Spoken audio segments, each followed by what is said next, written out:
Welcome to the Parsha Perspective. Each week, we will delve deep in a weekly Torah portion to find a practical and insightful way to enhance your daily life.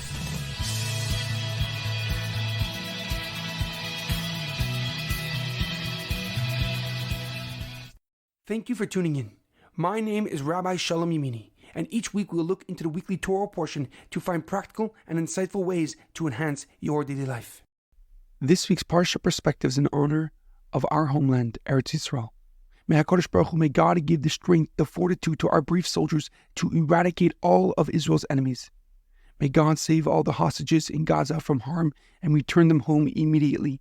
May God comfort all those who have lost family or friends in the horrific attack, and may God give a complete and speedy recovery to all those injured in the attack. This week's Parsha is Parshas Noach, Am Yisrael Chai. Our Torah portion introduces a man who remained faithful to God while the rest of society descended into chaos and anarchy.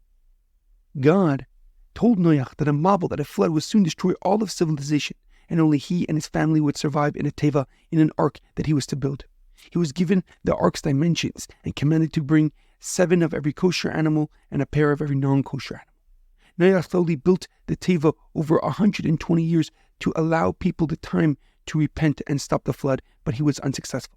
The rain began on the 11th of Cheshvan as Noach entered the ark with his family and every animal.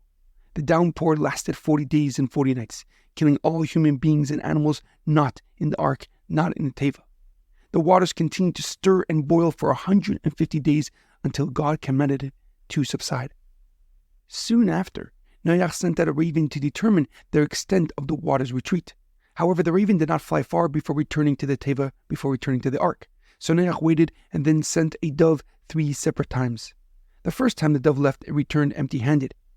But it returned the second time with an olive leaf in its beak, indicating new growth. The dove did not return the final time, signaling to Noach that the land had dried. And on the 27th of Cheshvan, Noach and his family exited the Teviah to re-inhabit the world exactly 1 year after entering. As I was studying this week's Torah portion, and with the war in Israel and the fight for our survival, I couldn't get past the third verse, the third pasuk of our Parsha. The Parsha states, "V'tishiches ha'aretz lifnei ha'lekim, v'temalei ha'aretz chamas." The land became corrupt before God, and the earth was filled with Hamas, with violence. Rav Shneur Zalman of Liati, the Alter Rebbe, the first Chabad Rebbe, gave a talk in Parshas Lech Lecha in 1890, and he says, "Mit darf leben mit dem Zeit," we must live with the times. His older brother, Rabbi Yehuda Leib, explains that this means we should not only learn the weekly Torah portion, but live it and implement its internal lessons in our daily life. Growing up, my parents, my teachers, my rabbis taught me that the timing of the weekly Torah portion was no coincidence. Rather, it is a deliberate and an intentional effort by God to relate and connect with His people no matter where they may be. Accordingly, our great sages instituted that we do not go more than 3 days without reading the Torah and connecting with its holiness. As the chaos in this world is getting even louder and stronger, and those who are truly evil finally revealing themselves to who they are, and the darkness of this world is somehow getting even darker, one thing remains unwavering, one thing remains steady: God's oneness and God's wisdom. And although they may seem like they're separate, they are one and the same. God created us in His great wisdom, and our existence against all odds proclaims His oneness to the world.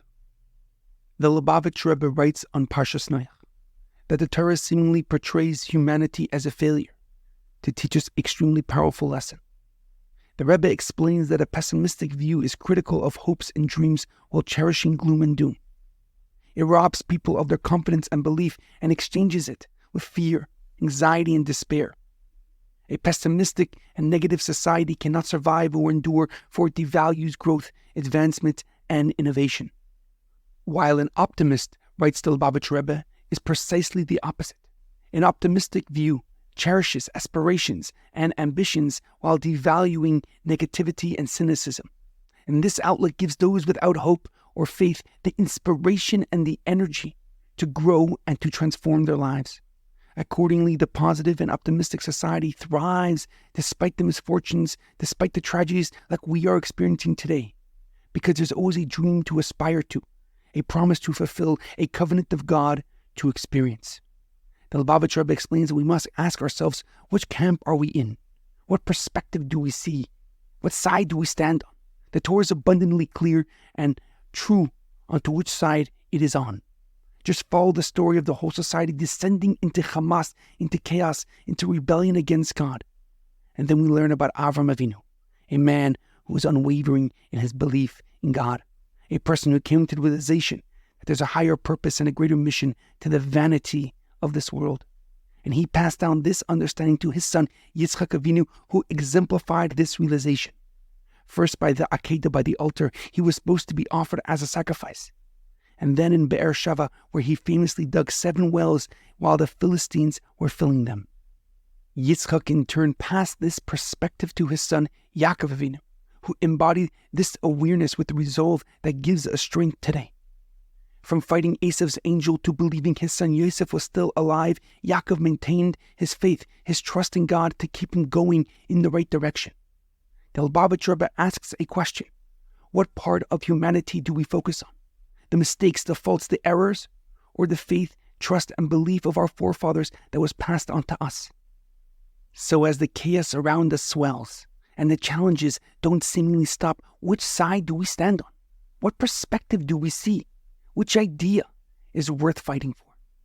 Moshe Rabbeinu said in his final speech to the Jewish nation in Dvarim, chapter 28, pasuk 10, V'ra'u kol amei amecha, ki shem Hashem nikrei lecha v'yarmemeka.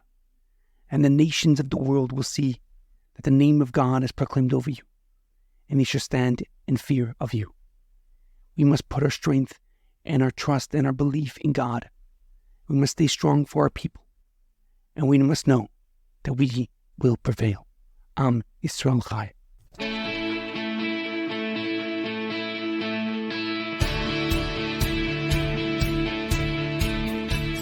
Thank you for tuning in to the Parsha Perspective. Check out our website, theparshaperspective.com. Send thoughts and comments to theparshaperspective@gmail.com. Till next time, thanks for listening.